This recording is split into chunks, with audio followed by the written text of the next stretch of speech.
Shalom sesamaku yang dikasihi Tuhan. Hari ini kita akan membaca dan mendengarkan seri Alkitab Kronologi. Selamat mendengarkan.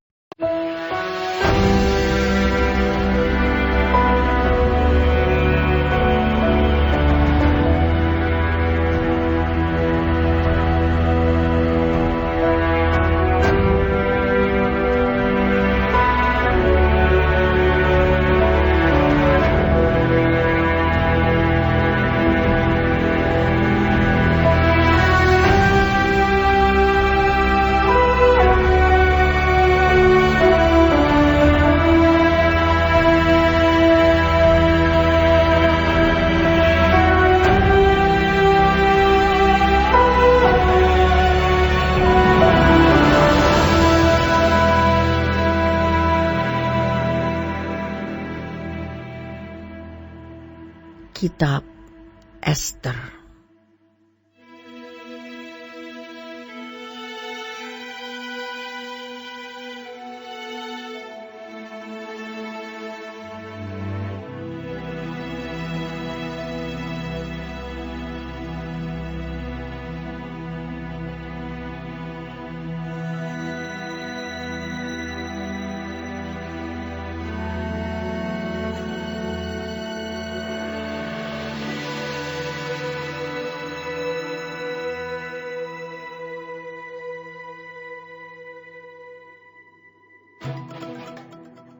Pada zaman Ahasiweros, dialah Ahasiweros yang merajai 127 daerah, mulai dari India sampai ke Ethiopia. Pada zaman itu, ketika Raja Ahasiweros bersemayam di atas tahta kerajaannya di dalam benteng Susan, pada tahun yang ketiga dalam pemerintahannya, diadakanlah oleh Baginda perjamuan bagi semua pembesar dan pegawainya, tentara Persia dan Media, kaum bangsawan dan pembesar daerah hadir di hadapan Baginda.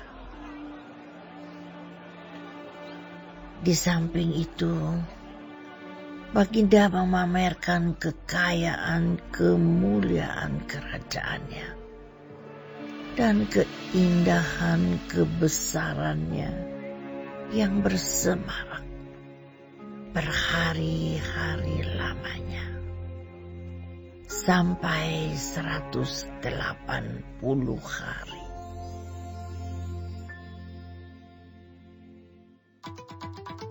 Setelah genap hari-hari itu, maka raja mengadakan perjamuan lagi 7 hari lamanya bagi seluruh rakyatnya yang terdapat di dalam benteng Susan, daripada orang besar sampai kepada orang kecil, bertempat di pelataran yang ada di taman istana kerajaan. Di situ tirai-mirai daripada kain lenan, mori halus, dan kain ungu tua yang terikat dengan tali lenan halus dan ungu muda, bergantung pada tombol-tombol perak di tiang-tiang marmer putih, sedang katil emas dan perak ditempatkan di atas lantai pualam marmer putih, gewang, dan pelingkap. Minuman dihidangkan dalam piala emas yang beraneka warna, dan anggurnya ialah anggur minuman raja yang berlimpah-limpah, sebagaimana layak bagi raja. Adapun aturan minum ialah tiada dengan paksa. Karena beginilah diisyaratkan raja kepada semua bentara dalam, supaya mereka berbuat menurut keinginan tiap-tiap orang. Juga Wasti, sang ratu, mengadakan perjamuan bagi semua perempuan di dalam istana Raja Ahasuerus. Pada hari yang ke-7, ketika raja riang gembira hatinya karena minum anggur, bertitahlah baginda kepada Mehuman, Bista, Harbona, Bikta, Abakta, Zetar, dan Karkas, yakni ke-7 sida-sida yang bertugas di hadapan Raja Ahasuerus, supaya mereka membawa Wasti, sang ratu, dengan memakai mahkota kerajaan menghadap raja untuk memperlihatkan kecantikannya kepada sekalian rakyat dan pembesar-pembesar. Karena sang ratu sangat elok rupanya.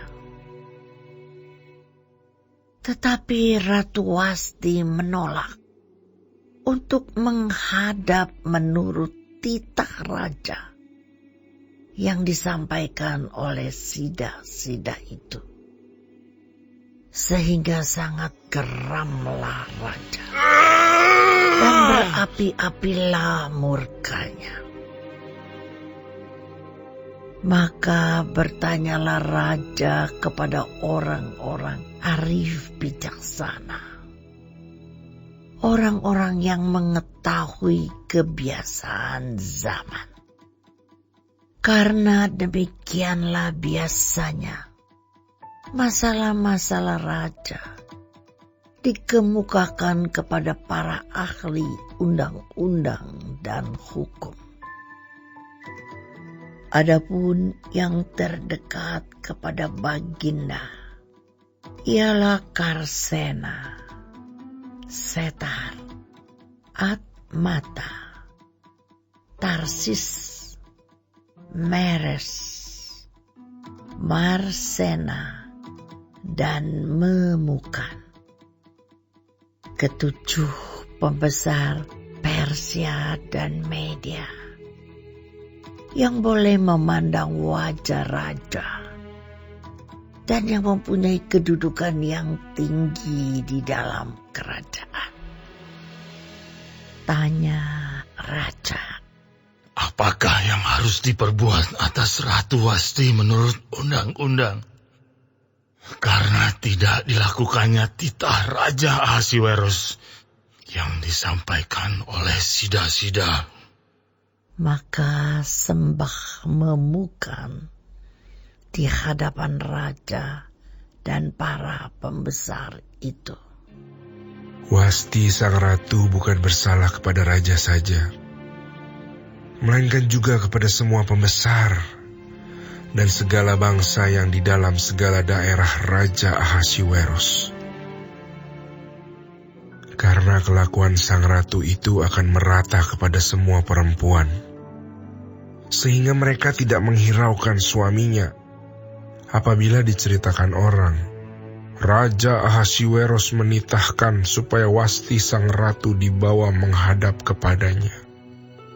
Tetapi ia tidak mau datang. Pada hari ini juga, istri para pembesar raja di Persia dan Media, yang mendengar tentang kelakuan sang ratu, akan berbicara tentang hal itu kepada suaminya, sehingga berlarut-larutlah penghinaan dan kegusaran.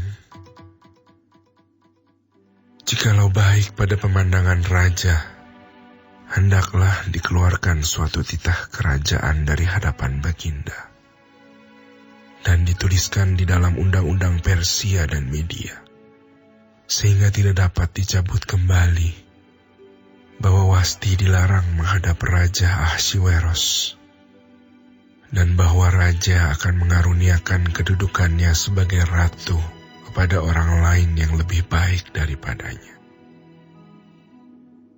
Bila keputusan yang diambil raja kedengaran di seluruh kerajaannya, alangkah besarnya kerajaan itu.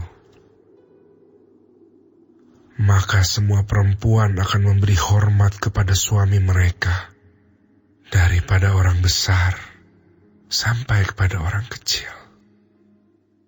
Usul itu dipandang baik oleh raja serta para pembesar. Jadi bertindaklah raja sesuai dengan usul memukan itu. Dikirimkanlah oleh baginda surat-surat ke segenap daerah kerajaan.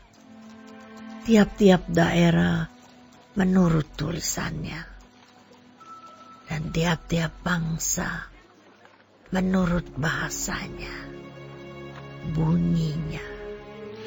Setiap laki-laki harus menjadi kepala dalam rumah tangganya dan berbicara menurut bahasa bangsanya.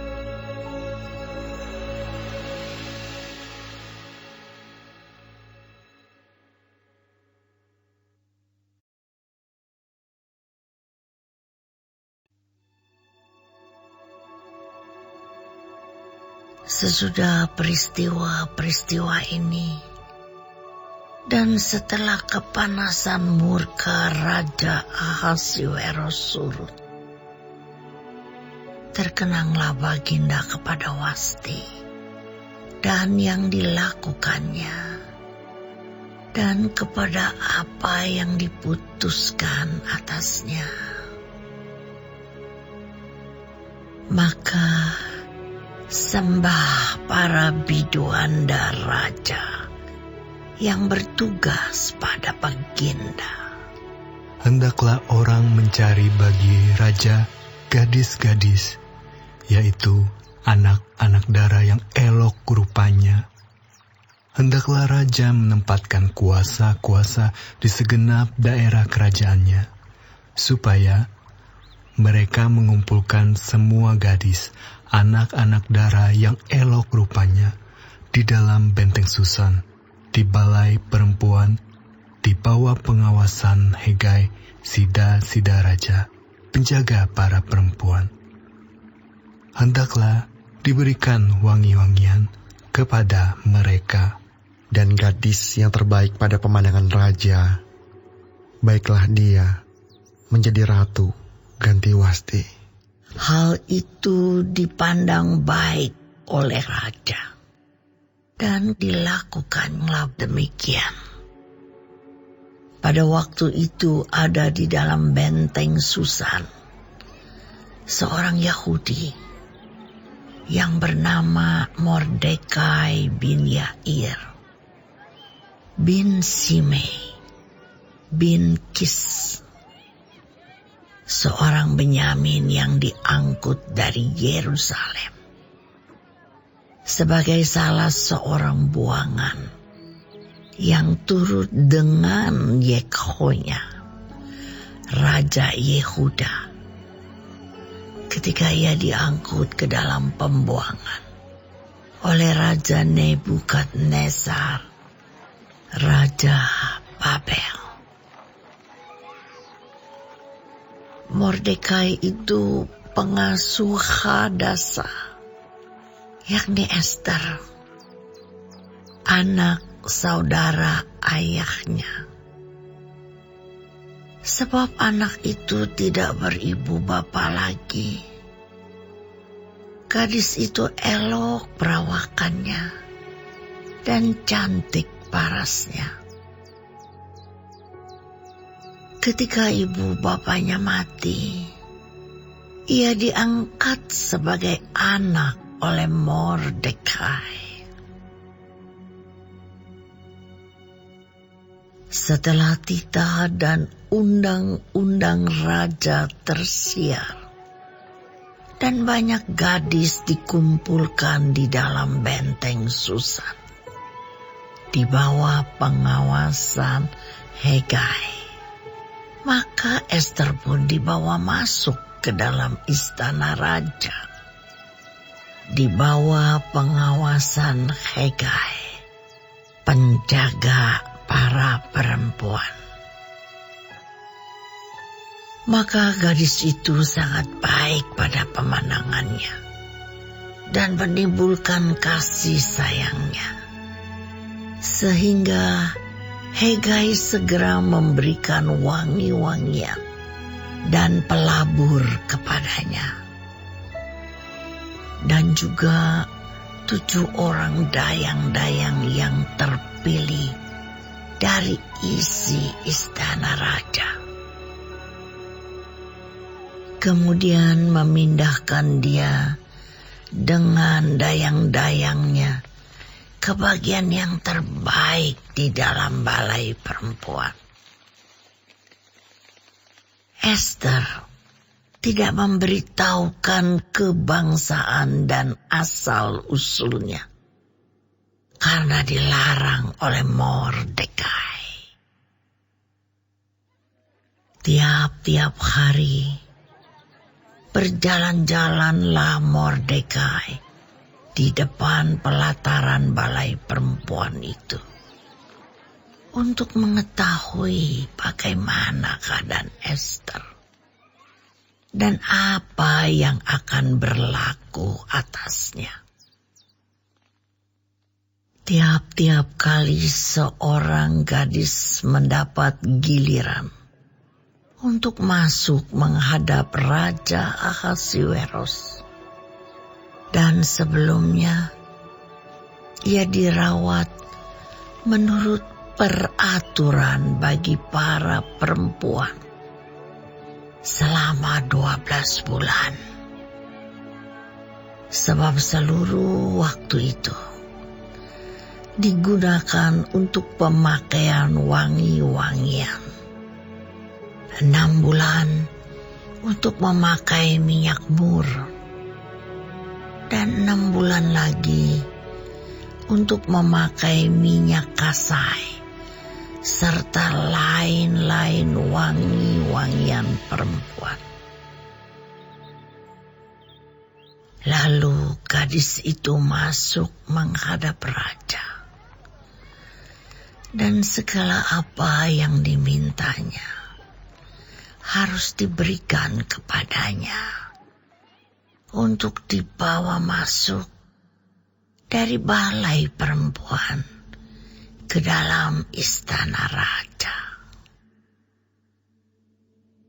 Pada waktu petang ia masuk, dan pada waktu pagi ia kembali. Tetapi sekali ini ke dalam balai perempuan yang kedua, di bawah pengawasan Saasgas, sida-sida raja, penjaga para gundik. Ia tidak diperkenankan masuk lagi menghadap raja, kecuali jikalau raja berkenan kepadanya, dan ia dipanggil dengan disebutkan namanya. Ketika Ester, anak Abihail, yakni saudara ayah Mordekai, yang mengangkat Ester sebagai anak, mendapat giliran untuk masuk menghadap raja, maka ia tidak menghendaki sesuatu apapun selain daripada yang dianjurkan oleh Hegai. Sida raja, penjaga para perempuan. Maka Ester dapat menimbulkan kasih sayang pada semua orang yang melihat dia. Demikianlah Ester dibawa masuk menghadap Raja Ahasuerus ke dalam istananya pada bulan yang ke-10, yakni bulan Tebet, pada tahun yang ke-7 dalam pemerintahan Baginda. Maka Ester dikasihi oleh Baginda lebih daripada semua perempuan lain. Dan ia beroleh sayang dan kasih Baginda lebih daripada semua anak dara lain. Sehingga Baginda mengenakan mahkota kerajaan ke atas kepalanya dan mengangkat dia menjadi ratu ganti Wasti. Kemudian diadakanlah oleh Baginda suatu perjamuan bagi semua pembesar dan pegawainya, yakni perjamuan karena Ester.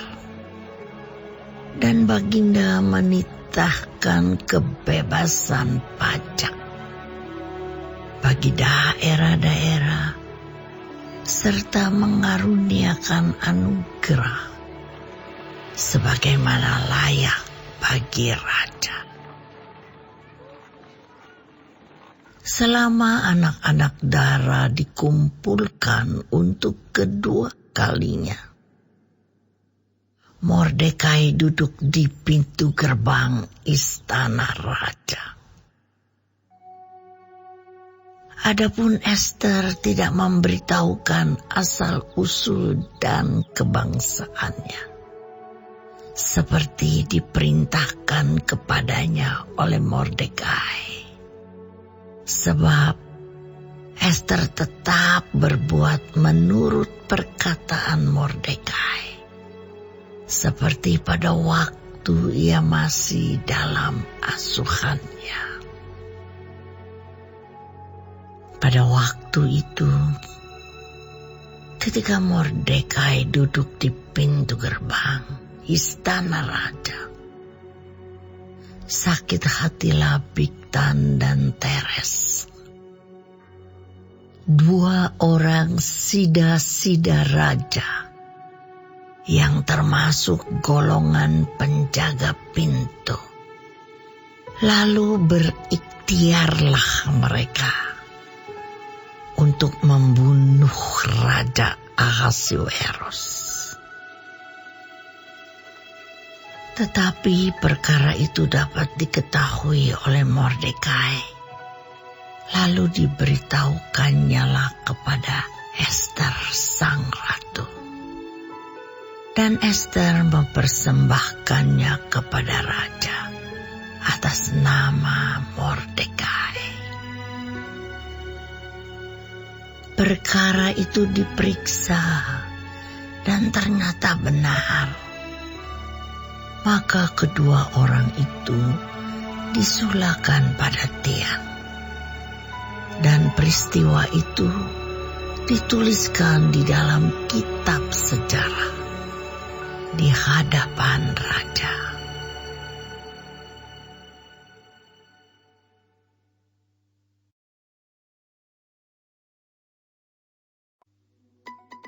Sesudah peristiwa-peristiwa ini, maka Haman bin Hamedata orang Agag dikaruniailah kebesaran oleh Raja Ahasuerus, dan pangkatnya dinaikkan serta kedudukannya ditetapkan di atas semua pembesar yang ada di hadapan Baginda. Dan semua pegawai raja yang di pintu gerbang istana raja berlutut dan sujud kepada Haman. Sebab demikianlah diperintahkan raja tentang dia. Tetapi Mordekai tidak berlutut dan tidak sujud. Maka para pegawai raja yang di pintu gerbang istana raja berkata kepada Mordekai, "Mengapa engkau melanggar perintah raja?" Setelah mereka menegur dia berhari-hari, dengan tidak didengarkannya juga, maka hal itu diberitahukan merekalah kepada Haman untuk melihat apakah sikap Mordekai itu dapat tetap, sebab ia telah menceritakan kepada mereka bahwa ia orang Yahudi.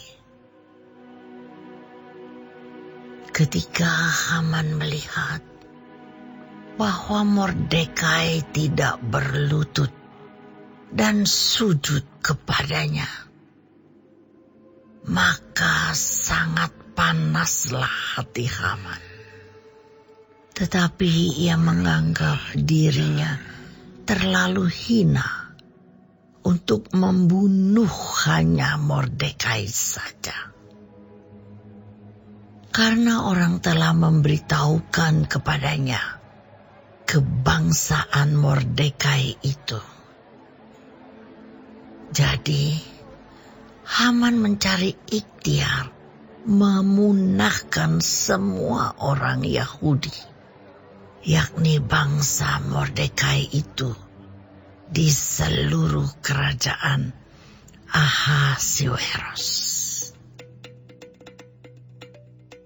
Dalam bulan pertama, yakni bulan Nisan, dalam tahun yang ke-12, zaman Raja Ahasuerus, orang membuang pur, yakni undi, di depan Haman, hari demi hari dan bulan demi bulan, sampai jatuh pada bulan yang ke-12,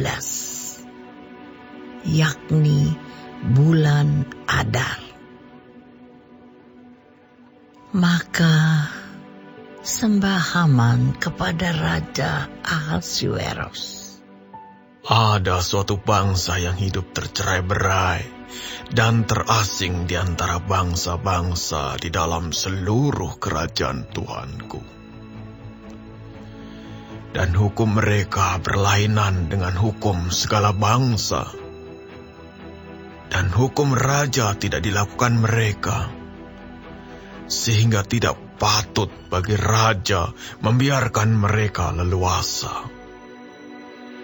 Jikalau baik pada pemandangan raja, hendaklah dikeluarkan surat titah untuk membinasakan mereka. Maka hamba akan menimbang perak 10.000 talenta dan menyerahkannya kepada tangan para pejabat yang bersangkutan, supaya mereka memasukkannya ke dalam perbendaharaan raja. Maka raja mencabut cincin meterainya dari jarinya, lalu diserahkannya kepada Haman bin Hamedata, orang Agag, seteru orang Yahudi itu. Kemudian titah raja kepada Haman, Perak itu terserah kepadamu. Juga bangsa itu untuk kau perlakukan seperti yang kau pandang baik. Maka dalam bulan yang pertama, pada hari yang ke-13, dipanggillah para panitera raja.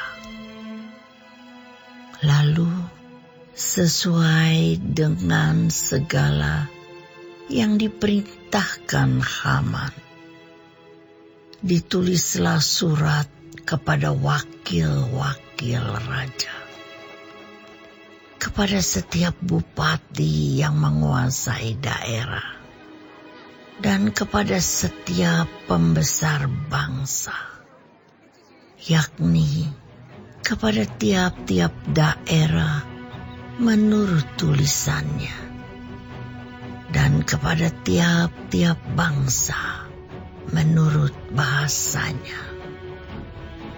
Surat itu ditulis atas nama Raja Ahasuerus dan dimeterai dengan cincin meterai raja.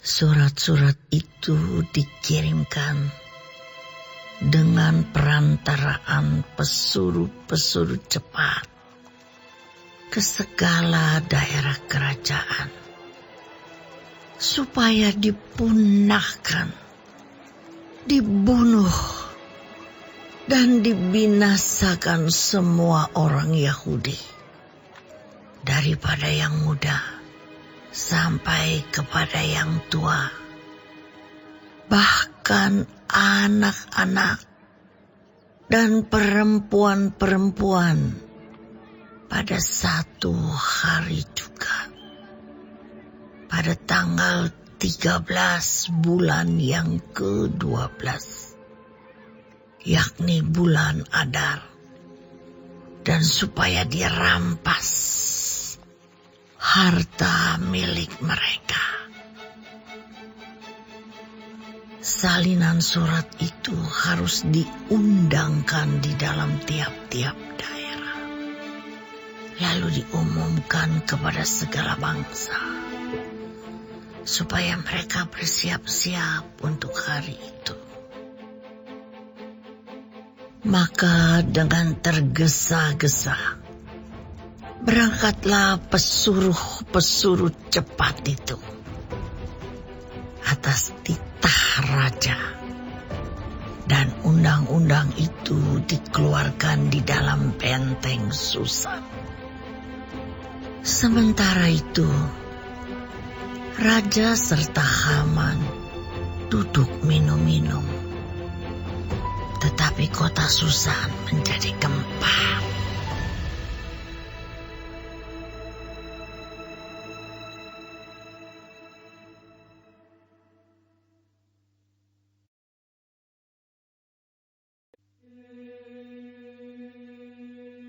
Setelah Mordekai mengetahui segala yang terjadi itu, ia mengoyakkan pakaiannya, lalu memakai kain kabung dan abu. Kemudian keluar berjalan di tengah-tengah kota, sambil melolong-lolong dengan nyaring dan pedih. Dengan demikian, datanglah ia sampai ke depan pintu gerbang istana raja. Karena seorang pun tidak boleh masuk pintu gerbang istana raja dengan berpakaian kain kabung. Di tiap-tiap daerah kemana titah dan undang-undang raja telah sampai, ada perkabungan yang besar di antara orang Yahudi, disertai puasa dan ratap tangis. Oleh banyak orang dibentangkan kain kabung dengan abu sebagai lapik tidurnya. Ketika dayang-dayang dan sida-sida Ester memberitahukan hal itu kepadanya, Maka sangatlah risau hati sang ratu. Lalu dikirimkannya pakaian supaya dipakaikan kepada Mordekai, dan supaya ditanggalkan kain kabungnya daripadanya. Tetapi tidak diterimanya. Maka Ester memanggil Hatta, salah seorang sida-sida raja yang ditetapkan baginda melayani dia, lalu memberi perintah kepadanya menanyakan Mordekai untuk mengetahui apa artinya dan apa sebabnya hal itu. Lalu keluarlah Hatta mendapatkan Mordekai di lapangan kota yang di depan pintu gerbang istana raja. Dan Mordekai menceritakan kepadanya segala yang dialaminya, serta berapa banyaknya perak yang dijanjikan oleh Haman akan ditimbang untuk perbendaharaan raja sebagai harga pembinasaan orang Yahudi. Juga salinan surat undang-undang yang dikeluarkan di Susan untuk memunahkan mereka itu diserahkannya kepada Hatta supaya diperlihatkan dan diberitahukan kepada Ester.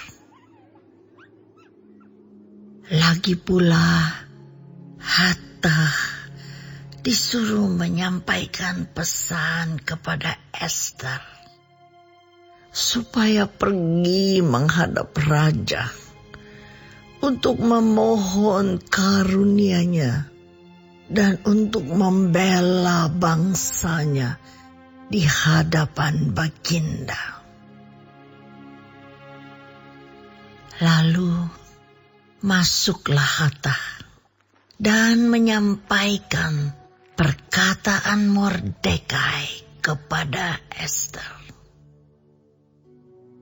Akan tetapi Ester menyuruh Hatta memberitahukan kepada Mordekai, semua pegawai raja serta penduduk daerah-daerah kerajaan mengetahui bahwa bagi setiap laki-laki atau perempuan yang menghadap raja di pelataran dalam dengan tiada dipanggil, hanya berlaku satu undang-undang,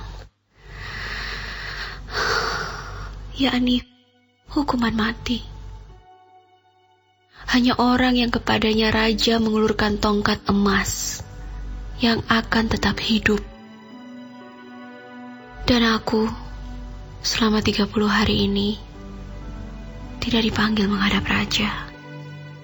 Ketika disampaikan orang perkataan Ester itu kepada Mordekai, maka Mordekai menyuruh menyampaikan jawab ini kepada Ester. Jangan kira karena engkau di dalam istana raja, hanya engkau yang akan terluput dari antara semua orang Yahudi. Sebab sekalipun engkau pada saat ini berdiam diri saja, bagi orang Yahudi akan timbul juga pertolongan dan kelepasan dari pihak lain. Dan engkau dengan kaum keluargamu akan binasa.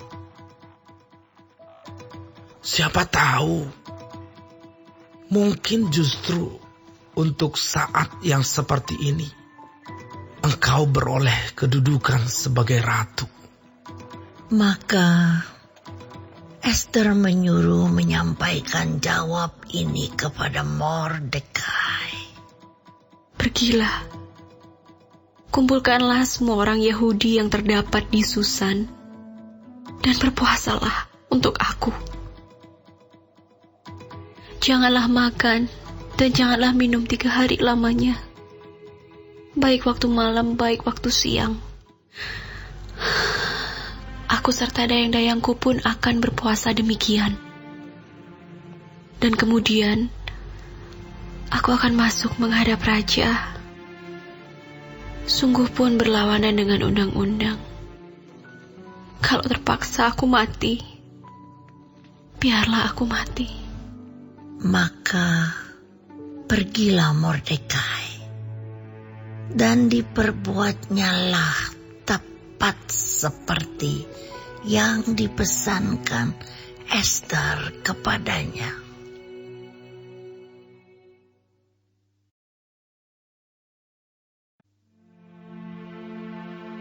Pada hari yang ketiga, Ester mengenakan pakaian ratu.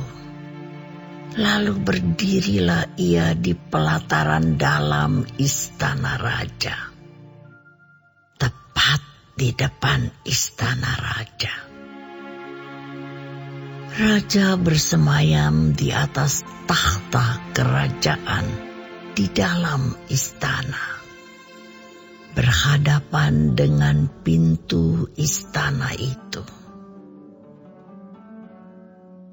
Ketika raja melihat Ester, sang ratu, berdiri di pelataran, berkenanlah raja kepadanya, sehingga raja mengulurkan tongkat emas yang di tangannya ke arah Ester. Lalu mendekatlah Ester dan menyentuh ujung tongkat itu. Tanya raja kepadanya, Apa maksudmu, hai Ratu Ester? Dan apa keinginanmu? Sampai setengah kerajaan sekalipun akan diberikan kepadamu. Jawab Ester, Jikalau baik pada pemandangan raja, datanglah kiranya raja dengan Haman pada hari ini ke perjamuan yang diadakan oleh hamba bagi raja. Maka titah raja, Suruhlah Haman datang dengan segera, supaya kami memenuhi permintaan Ester. Lalu raja datang dengan Haman ke perjamuan yang diadakan oleh Ester. Sementara minum anggur, bertanyalah raja kepada Ester, Apakah permintaanmu? Niscaya akan dikabulkan. Dan apakah keinginanmu? Sampai setengah kerajaan sekalipun akan dipenuhi. Maka jawab Ester, Permintaan dan keinginan hamba ialah, jikalau hamba mendapat kasih raja, dan jikalau baik pada pemandangan raja, mengabulkan permintaan, serta memenuhi keinginan hamba.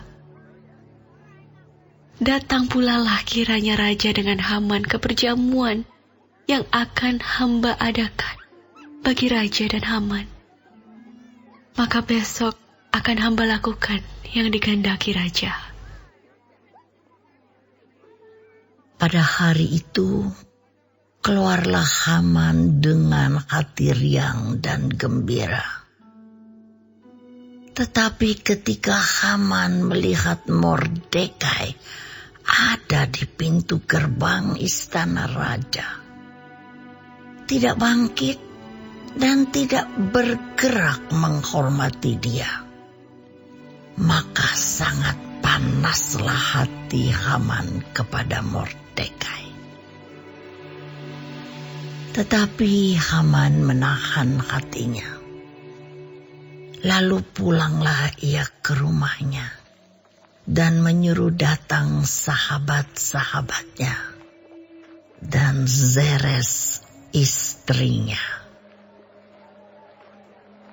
Maka Haman menceritakan kepada mereka itu besarnya kekayaannya, banyaknya anaknya laki-laki, dan segala kebesaran yang diberikan raja kepadanya, serta kenaikan pangkatnya di atas para pembesar dan pegawai raja.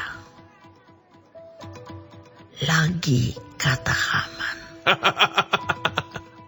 Tambahan pula, tiada seorang pun yang diminta oleh Ester sang ratu untuk datang bersama-sama dengan raja ke perjamuan yang diadakannya. Kecuali aku. Dan untuk besok pun aku diundangnya bersama-sama dengan sang raja. Akan tetapi, semuanya itu tidak berguna bagiku selama aku masih melihat si Mordekai, si Yahudi itu, duduk di pintu gerbang istana raja. lalu kata Zeres istrinya dan semua sahabatnya kepadanya, Suruhlah orang membuat tiang yang tingginya 50 hasta, dan persembahkanlah besok pagi kepada raja, supaya Mordekai disulahkan orang pada tiang itu. Kemudian dapatlah engkau dengan bersuka cita pergi bersama-sama dengan raja ke perjamuan itu. Hal itu dipandang baik oleh Haman. Lalu ia menyuruh membuat tiang itu.